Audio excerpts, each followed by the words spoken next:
In a cellar in Ekaterinburg, a firing squad shot 4 young women at point-blank range, and the bullets came off them. The men had to finish the job with bayonets. What stopped those bullets was the last thing their mother ever did to protect them. Alexandra Feodorovna is remembered as the tragic mother of a murdered family. The story underneath is darker than that, and much more of it is hers. An empire had a name for her long before it had a bullet: the German woman. She was born on the 6th of June, 1872, in the new palace at Darmstadt, and christened Alex Victoria Helena Louise Beatrice of Hesse and by Rhine. Her father was Grand Duke Louis IV. Her mother was Princess Alice, the second daughter of Queen Victoria. The family called the little girl Sunny because she laughed at everything. That lasted 6 years. In 1878, diphtheria moved through the household, and it took her mother and her 4-year-old sister Marie within weeks of each other. The nickname survived. The child it described did not. From then on, she was raised largely under the eye of her grandmother in England, a woman who ran her descendants like a shipping empire and married them into every throne on the continent. Queen Victoria gave her granddaughter an English education, English manners, and something nobody in 1878 had the science to detect. In the blood of Victoria's daughters was a defect that killed boys. It had no name Alexandra would have recognized, no test, no treatment. It simply appeared, generation after generation, in the sons. That inheritance was sitting inside her the entire time, silent, waiting for a male child.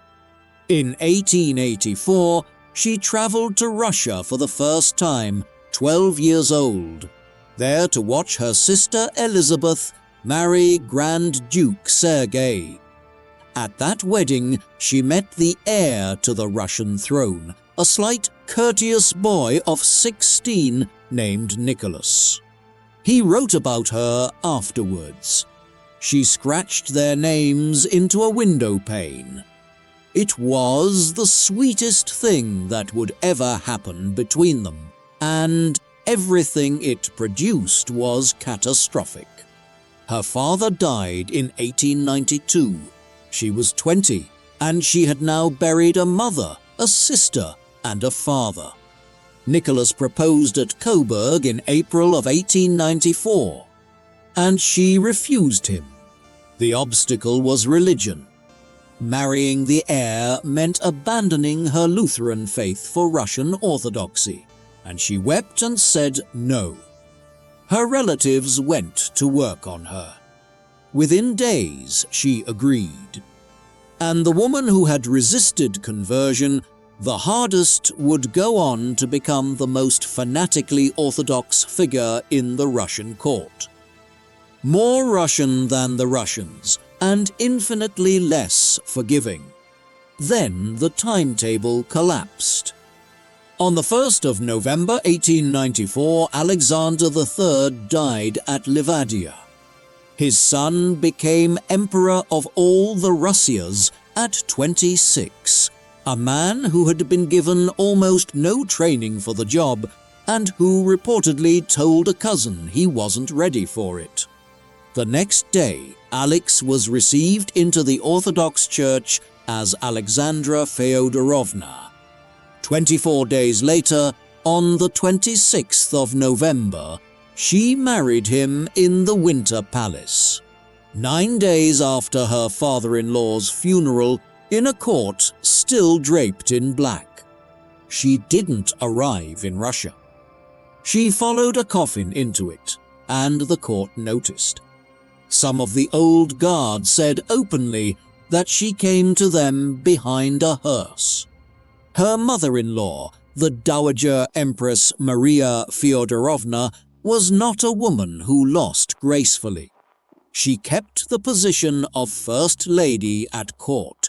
She kept precedence at every function, and by the court diaries of the time, she refused to hand the crown jewels over to the new empress until her son intervened. So the 22-year-old newlywed began her Russian life outranked by her husband's mother in her own palace. It did not go well from there. And the reason is one of the most misread things about her. In public, Alexandra was rigid. She barely ate at banquets. She said almost nothing. Courtiers recorded that when the strain got bad, angry red blotches would spread across her face and neck while she sat there frozen. Petersburg society read this as contempt for them. Most modern historians read it as crippling social anxiety in a shy woman thrown into the most theatrical court in Europe. Whichever it was, the effect was identical. Within a year, the aristocracy that ran Russia had privately decided the new empress despised them. And then, 13 days into the reign, the bodies started. The coronation took place in Moscow in May of 1896. On the 18th, 500,000 people gathered on Kodinka Field for the traditional distribution of coronation gifts: beer, bread, an enamel cup. A rumor went through the crowd that supplies were running out. The crowd surged across ground that was cratered with trenches from military exercises.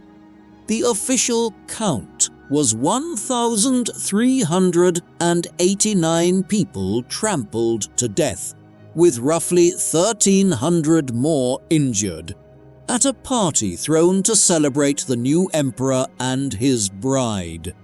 That evening, Nicholas and Alexandra attended a ball at the French embassy. Revolutionary pamphlets would spend the next 20 years describing the German empress dancing over the corpses. The reality is duller and less damning. Their ministers pressed them hard not to insult the French alliance. Witnesses described the pair as visibly shaken, and the two of them spent the following day going through the hospitals. It didn't matter.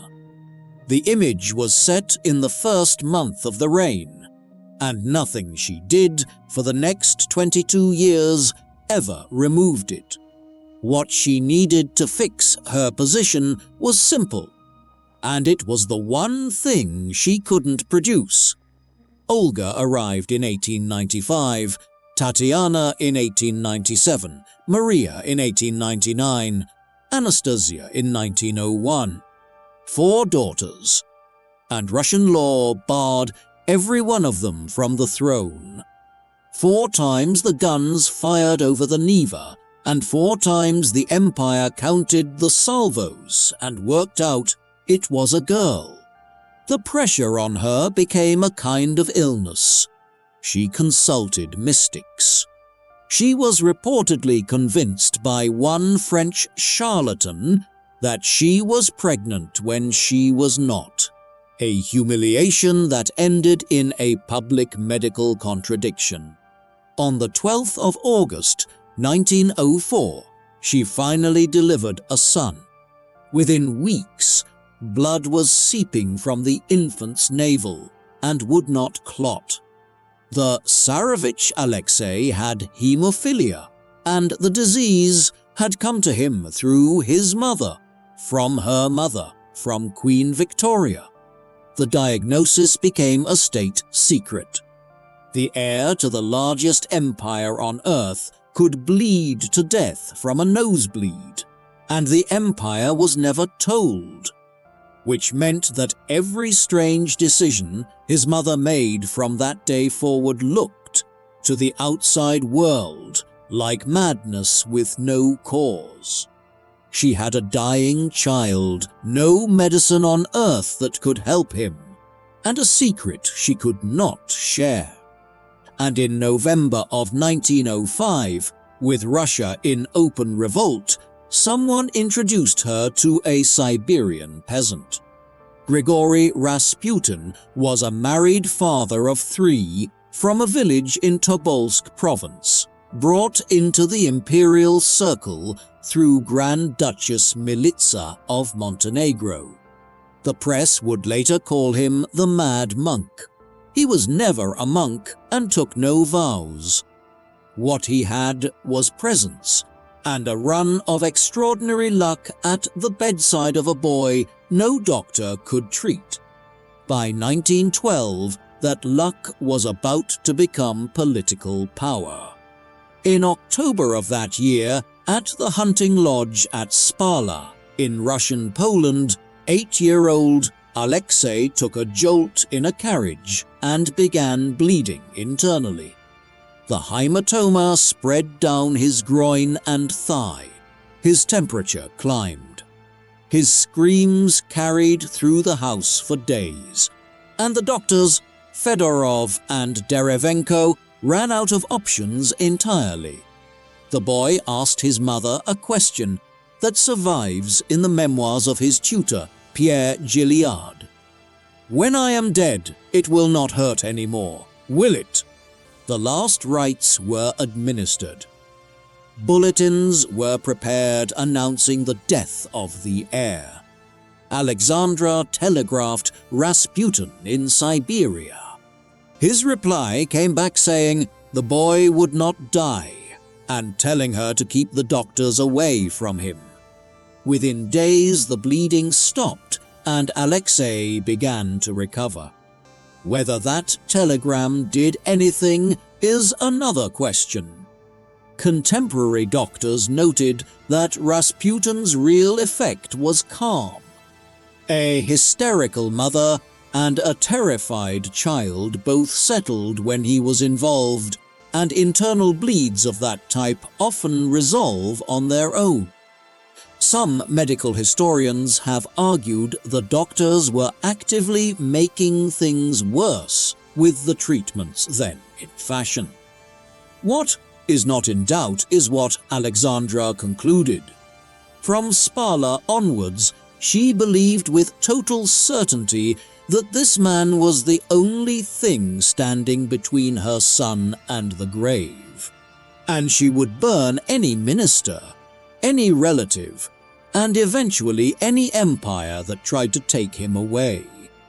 Her enemies found that out fast, and they found a weapon. Around 1912, a defrocked cleric named Iliodor stole a set of letters Alexandra had written to Rasputin. They were gushing, spiritual, physically affectionate, in the overwrought registers of a devout woman writing to her confessor. Iliodor ran off hectograph copies, and they flooded Petersburg, where they were read aloud at dinner parties as proof the Empress was sleeping with a peasant. Obscene cartoons followed.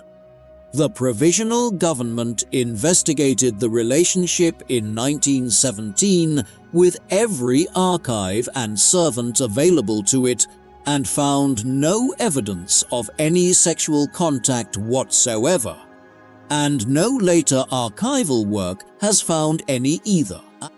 Palace records show the two were hardly ever alone in a room. None of that reached the public in 1912. Her private religious desperation had been converted into pornography, and the throne could not explain the truth without revealing why she needed a holy man in the first place. Then the war came, and turned her birthplace into treason.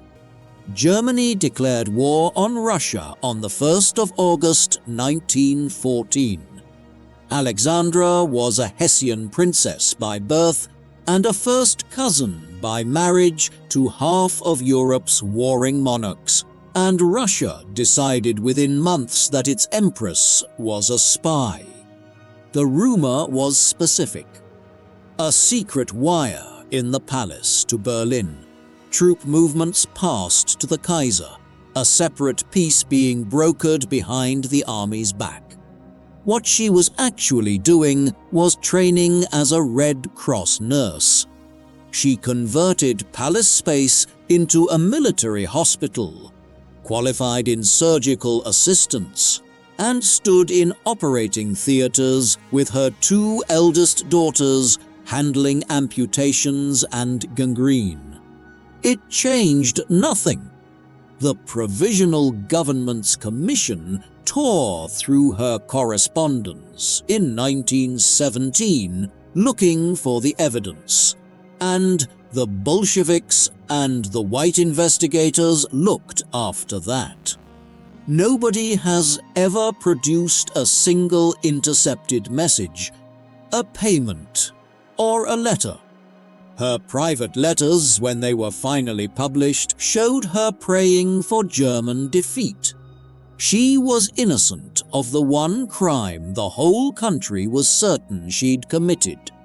She was, however, about to do something far more destructive and entirely in the open. In September of 1915, with the front collapsing, Nicholas decided to take personal command of the army and left for military headquarters at Mogilev. Almost every minister he had begged him not to.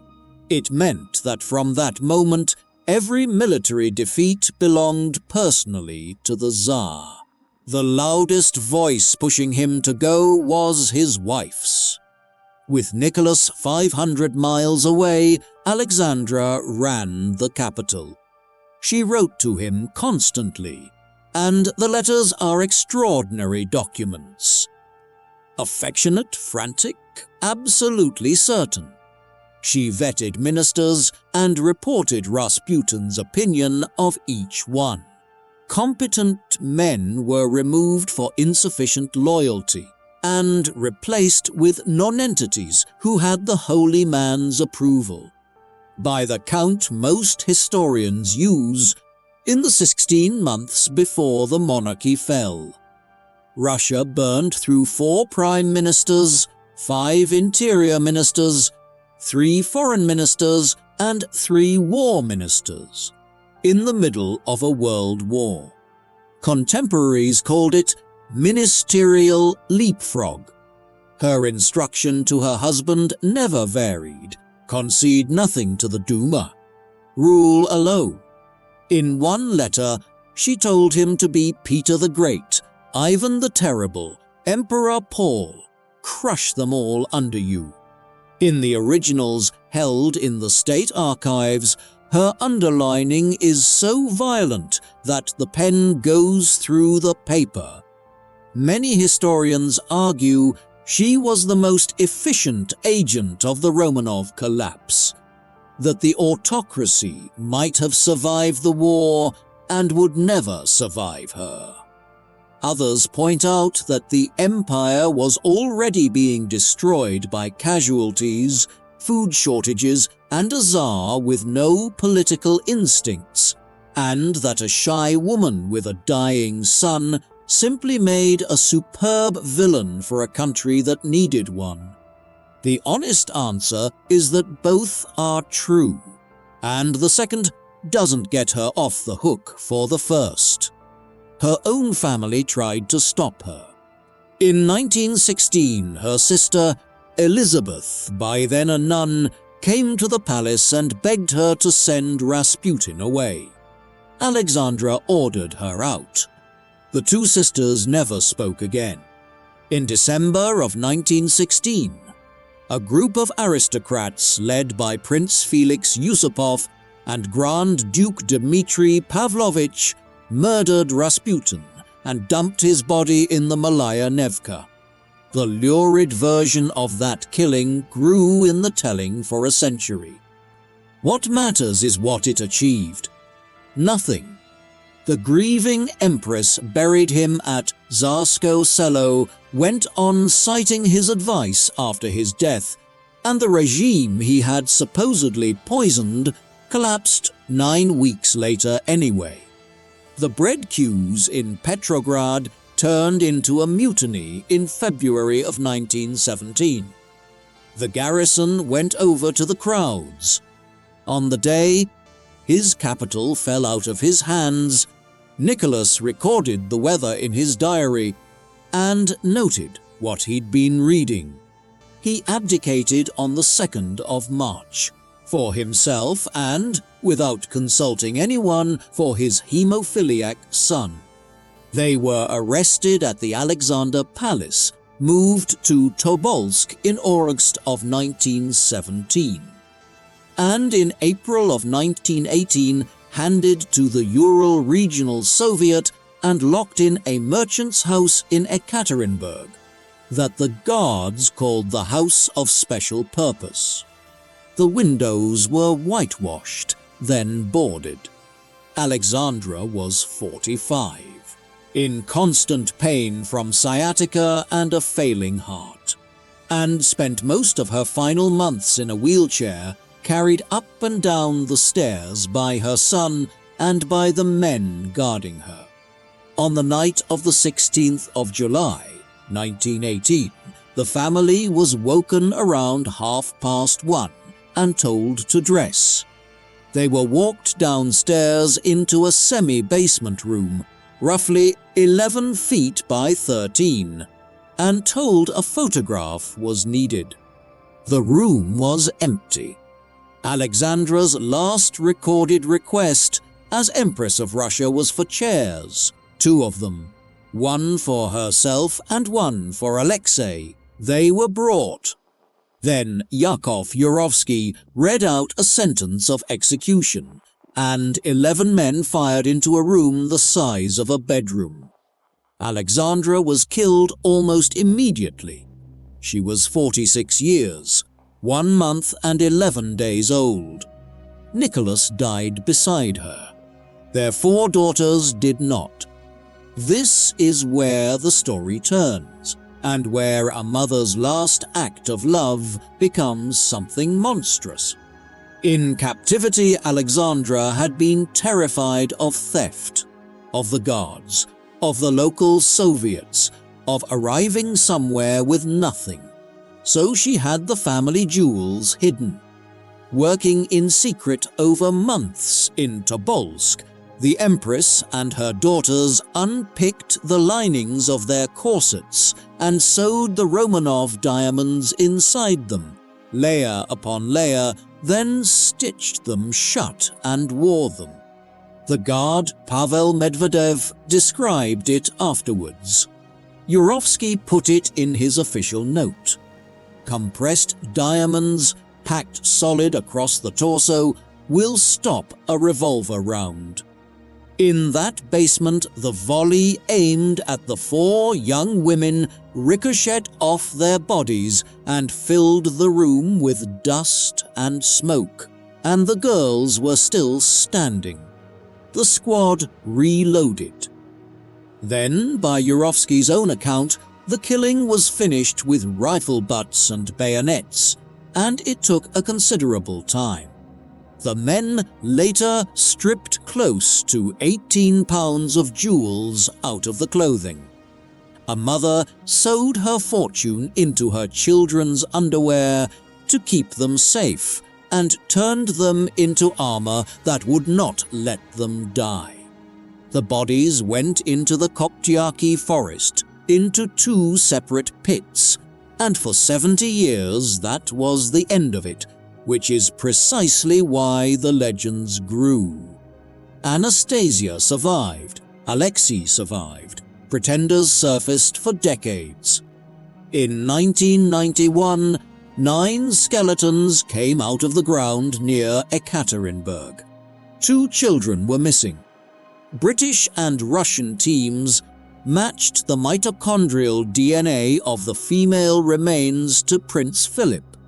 a living maternal relative of Alexandra's, and confirmed a family group of 2 parents and 3 daughters. In 2007, a second, smaller grave was found about 70 meters away. In 2009, teams led by Michael Kobel and Evgeny Rogaev identified the last 2 children, and Rogaev's group pulled something else out of Alexei's bone fragments, the exact mutation in the F9 gene, hemophilia B, the disease that had never been named while he was alive.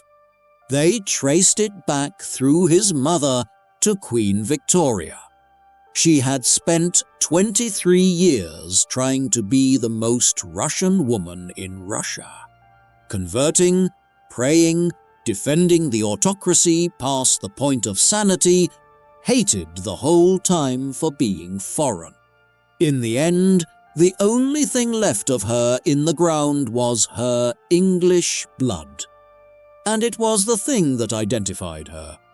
Was Alexandra the woman who broke the Russian Empire, or the woman an empire needed to blame for breaking itself? Thanks for watching History's Hidden Lives. If you love uncovering the best stories in history, hit like and subscribe to keep exploring with us.